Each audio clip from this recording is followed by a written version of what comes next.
wondered what happens to the money that your parents earn? Have you ever thought about and calculated your expenditure in an entire year?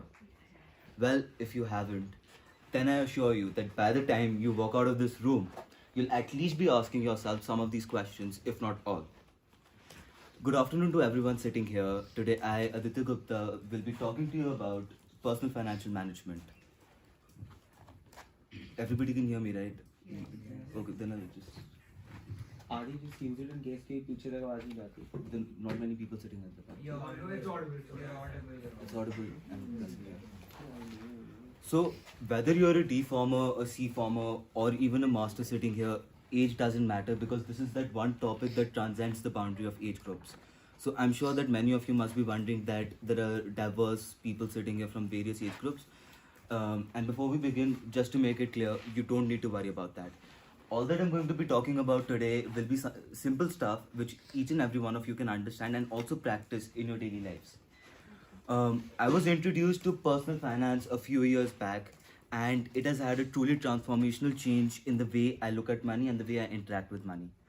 Because of the transformative change that this topic has had on my life, I stand here before you to teach you the little that I do know and to also germinate this seed that to think about money, to think about the way you spend and save in your own lives. So, also, before I begin, I must congratulate you for sitting here and taking the very first step towards learning about money, about your money primarily. And even if that happens to be from a person like me and not a learned expert, it is still something good because big things start small. So you must learn something out of this. Before we begin, just some housekeeping announcements. I promise there are no arduous tasks at hand. These are just some simple things. So, if you have a question, don't hesitate or wait till the end to ask. I'd request you to simply stand up on your seats, and if you don't want that extra attention, a raised hand would also do the trick. Secondly, discussions are encouraged. So if you have anything to add or share, you can simply just raise your hand or stand up.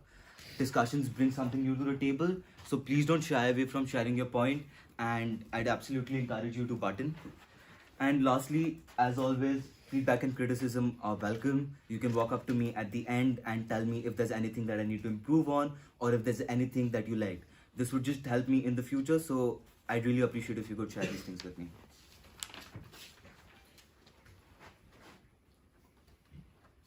So this realm of finance is an infinite, boundaryless area of possibilities. But to save you the trouble of traversing through this ocean, I will be talking to you about these 4 simple topics. These are 4 modules broken down into very granular forms. So they're very easy to understand. They're the fundamental concepts out there. If you follow any particular saving strategy or if you have any other spending strategies, it doesn't matter because these are the core concepts, these are the fundamentals upon which you build your own personal saving strategies, and these are easily implementable. So, the 4 topics I'll be talking about by personal finance, as I had mentioned in the very beginning, this is that $1 million question many of you must be asking, why are we sitting here? So to answer that question, I'll be covering by personal finance, and after that I'll be segueing into income, spending and saving. These are 3 topics. While like I mentioned, there are many more out there in personal finance, I'll just be covering these 3 for today because this is an introduction. I can't possibly cover everything in such a short span of time. So there are quite a few things in personal finance. I particularly love this infographic because it succinctly breaks this field into 5 modules.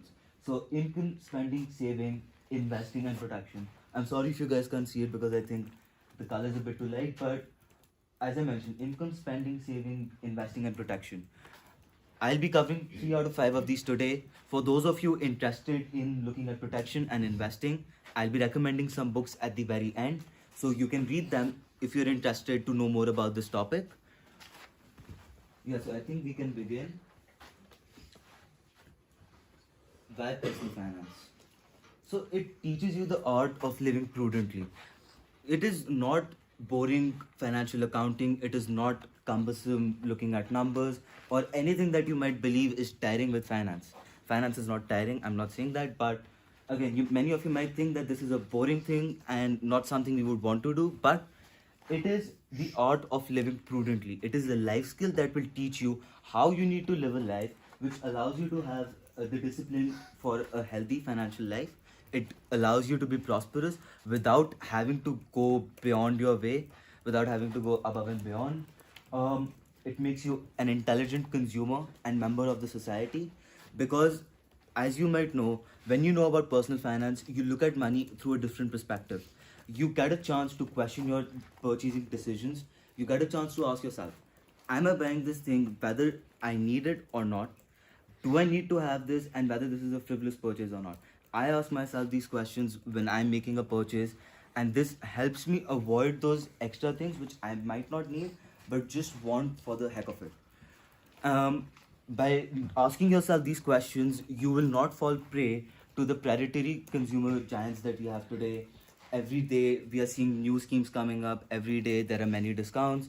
So by being an intelligent consumer, you don't fall prey to the predatory practices encouraged and practiced by retail corporations. It also teaches you the value of money. So obviously, if you're going to be looking at money from a perspective where you're asking yourself, do I need to spend it this way or not? Then you realize the preciousness of money, you realize the impermanence of money, and you also realize how money is not something that is just going to grow on trees. And that is why I believe everybody sitting here needs to know about personal finance. Even if you are a sea farmer, it doesn't matter. It is something you can start thinking about today. You might not practice it for a few years, but if you keep thinking about it, then you might just land on that big idea which might save you a lot of bucks and make you a lot more money.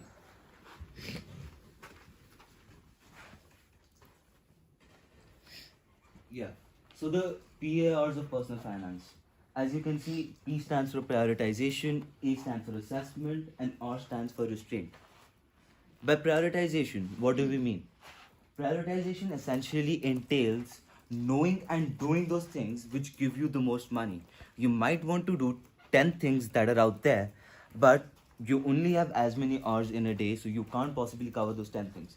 It is about identifying those 2 or 3 things out of those 10 which earn you the most money, which help you maximize your earning potential, and then working full on with them. It is about finding that right optimum mix and prioritizing on that mix, spending most of your time covering that mix so that you can earn more money. You don't need to spread yourself way too thin by doing 10 different things, and you can simply prioritize and earn a similar amount of money. Assessment. Assessment is essentially creating your own report card. This is a report card that you create for your finances. It gives you a picture of where you stand, of where your financial health is, and getting an A-star in this report card is very hard, I must admit. It is the coveted grade band, but not many are able to achieve it for various reasons.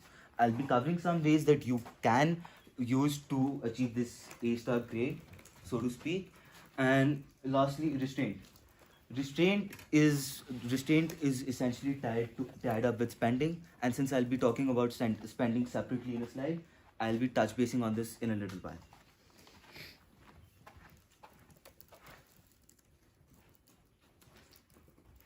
Income. What do we mean by income? All of you students sitting out here are not going to be earning any more money. So why am I talking about income? Simply because even if you aren't earning any money right now, you are taking those steps which will help you earn money in the future. For the C and the A farmers sitting here, you have to choose subjects which you will be pursuing in the forthcoming academic year. When you're choosing these subjects, what are you essentially looking at? You're looking at the career options that it opens up. You're looking at the ways you can maximize your earning potential in after college. So that is what income is essentially about. You need to develop skills that will A, help you in your primary profession, B, help create supplementary income streams. What do I mean by supplementary income streams? Supplementary income streams are those avenues which you might not do as your daily job. So your day job might be teaching in a school, but in the evening you can have a supplementary side income of hosting an online program, of probably doing freelancing work with students or with corporations, and that could be your supplementary income stream. Third, It can help you have side projects that will reduce your vulnerability and reliance on one job. For example, during COVID 19, many corporations laid off many people. Now, if those people did not have a secondary job to rely on or did not have a secondary project to fall back upon, then they were out of jobs. They don't have the money to live life, and that is going to put them in a precarious position. So, that is essentially what income is. This is not exactly the entire picture, but in a very nuanced sense, you're developing skills that will help you maximize your earning potential.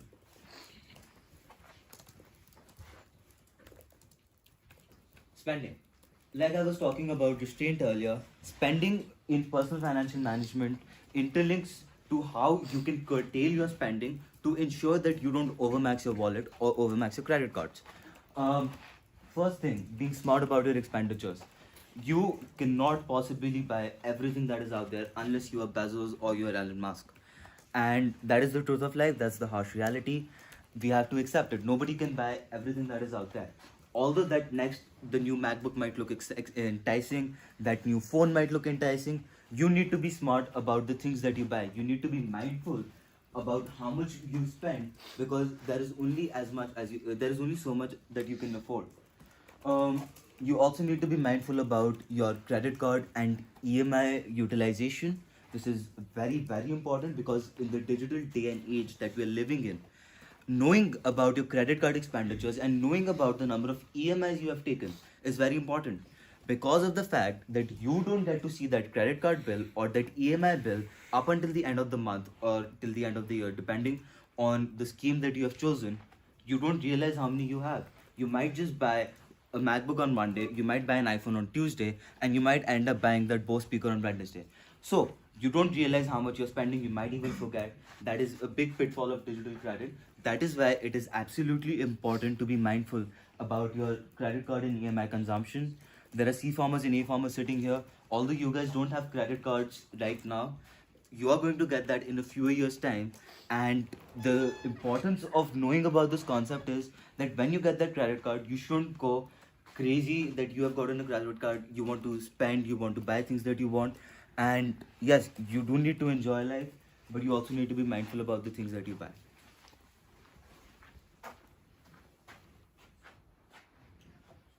I really love this quote by Christopher Parker. It reads, procrastination is like a credit card. It's a lot of fun until you get the bill.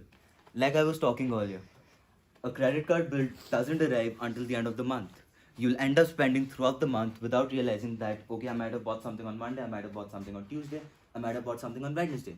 But when you get that bill at the end of the month, you truly realize how much debt you are in, how much money you have taken out of the bank, and yeah, it's a lot of fun when you're spending. You get that thrill. But when you see that credit card, it can give you the shivers as well. This actually reminds me of a movie as well. There's a movie called Confessions of a Shopaholic. Now, well, that movie is actually pertinent to this discussion because it touches upon the pitfalls of digital credit. That movie talks about a woman who keeps spending on a credit card despite realizing that she doesn't have any income to sustain her amount of spending. And by the end of it, she's $10,000 neck deep in debt and she has absolutely no way of paying it off. You don't want to land in such a position where you're getting phone calls from the bank every 2 seconds and you have absolutely no way to get out of that pit hole. So that is exactly what this is about. Like your teachers keep telling you, you shouldn't procrastinate. When the exams come, you'll truly realize that you haven't studied anything and that you're in a position where you can't get any marks. So that's exactly what this code is about.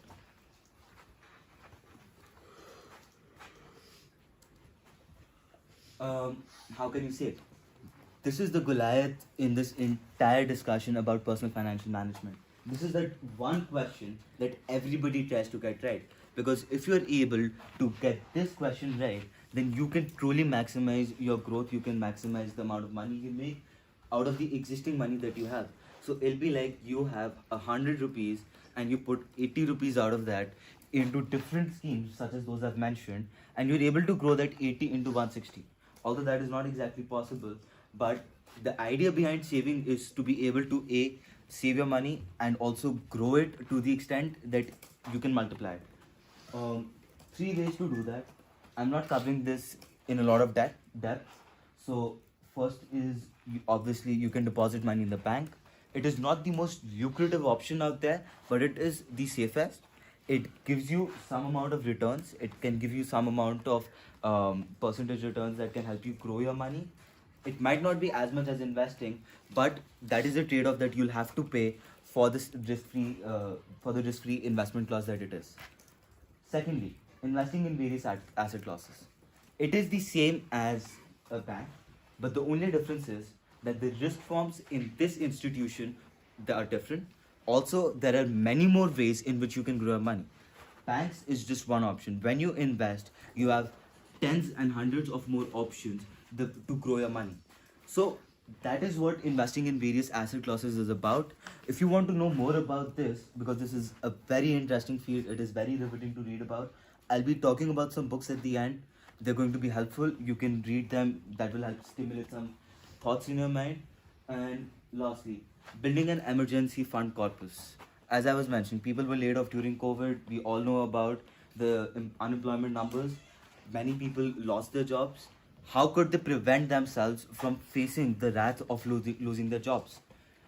They could prevent themselves from actually feeling the heat by having an emergency corpus, which essentially means saving some amount of money in liquid forms, liquid being money in cash. Yeah, exactly. Money being cash, so that you can easily use it. You don't need to go to the bank. You don't need to talk to your broker to liquidate your fundings, to liquidate your holdings. My bad. And that is a liquid emergency pool of cash. You can use it for a set number of period to pay your rent, to pay your food bills, to pay your electricity, and to pay for your water. Obviously, that is not a long-term solution. That's a short-term solution, but a solution that will help you weather the water, to weather the tide. And that is why having an emergency corpus is absolutely, it is an absolute must. Even if you don't save, even if you spend a lot, you do need to build that emergency corpus. There is absolutely no way you can get out of this, because when you're out of a job, you'll not be having anything to fall back upon. Can I say something, please? Yes. I think one thing that you might want to emphasize is that emergency fund corpus, when you're thinking about that emergency fund corpus, एक कहावत है हिंदी में बूंद बूंद से घड़ा भरता है. So a certain sum of money, whatever money you have, needs to be kept aside, because you suddenly can't build an emergency corpus. It is supposed to be built over a period of time. I hope I'm right. Yes, sir, yes. If you No, have that's- lots of money, then there's no need to build emergency corpus. You already have it. But if you have to build an emergency corpus, you have to start on a. It needs to be consistent. You need to be consistent about keeping a certain sum of money aside for that rainy day. Yeah, as sir was mentioning, this is actually a habit you can start practicing even at this young age. Even if you're in C form, you all must be getting some amount of pocket money. You can put a little amount of it into a bank account. You can keep aside a little amount of it in a piggy bank, if some of you might have that. And that is a habit you can develop. Habits don't form overnight. It takes years of practice. So if you start early, you might just be in that habit once you're out of college.